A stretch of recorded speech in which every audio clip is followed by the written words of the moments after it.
What's up, Falcon fans? On today's episode of Falcon Cave, where I'll discuss a Falcon topic, and you guys, the audience, will either love it or hate it. If you guys love it, hit that like button. If you guys hate it, hit that dislike button. It won't hurt your boy's feelings. Well, maybe just a little bit. But also, if you want to do a huge favor for your boy, by hitting that subscribe button, it will help out the empire grow tremendously. So on that note, let's dive into video with my predictions for the tight end position room in the 2023 season, where I feel like Desmond Ridder is going to give them the best shot of getting those stat-wise that people love to see.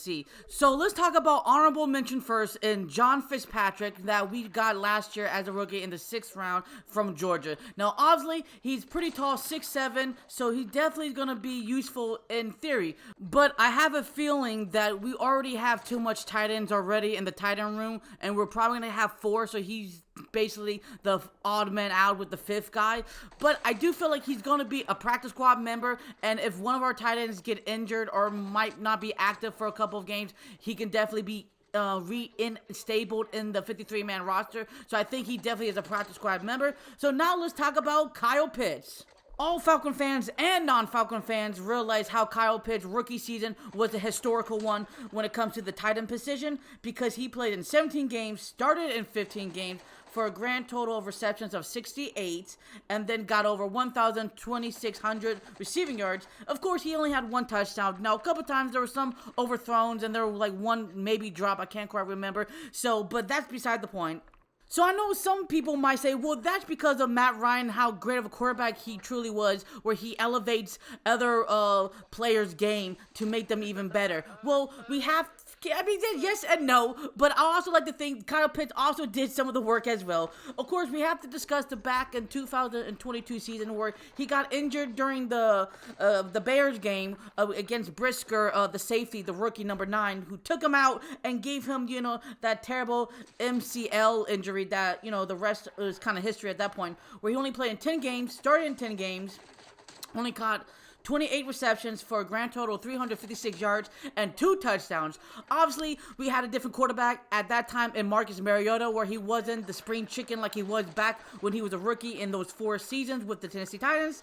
But I digress on that, because now we have Desmond Ridder, who's definitely a different type of mentality of quarterback play. No shots fired at all. I'm very interested in seeing the Kyle Pitts and Desmond Ridder connection, because to me, it seems like Desmond Ridder really loves using the tight ends as much as possible. So I'm going to give Kyle Pitts 50 receptions. That's not bad.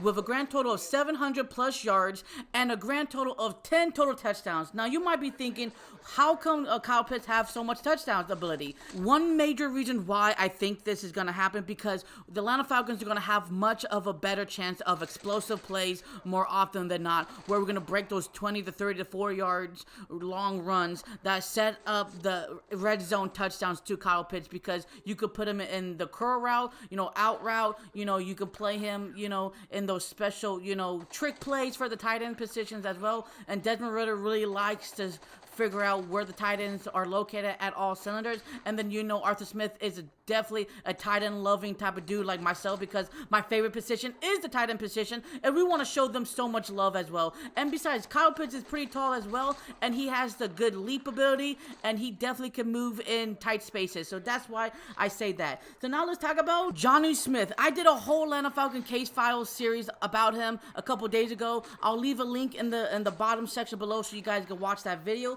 But pretty much I'll just sum it up like here. In the past 2 years with the New England Patriots, he did not live up to the expectations he did when he was with the Tennessee Titans for 4 seasons. Now, obviously, he's definitely going to improve, because, Arthur Smith was his former offensive coordinator and now head coach for the Atlanta Falcons. That's a plus as well. And of course, I feel like personally that the quarterback situation for the New England Patriots wasn't a very particular good one for Jonnu Smith. So on that note, I think that he will regain that same type of status back in 2019 through 2020 with the Atlanta Falcons, because I feel personally that Desmond Ridder is that cat. So on that note, I'm going to give him 34 receptions and 400 receiving yards and a grand total of 4 total touchdowns to give him some love with that touchdown deflation he didn't get at all back in 2022. So now let's talk about Michael Pruitt, that definitely proved his worth with the Atlanta Falcons ever since he stepped on the field against the 49ers till the last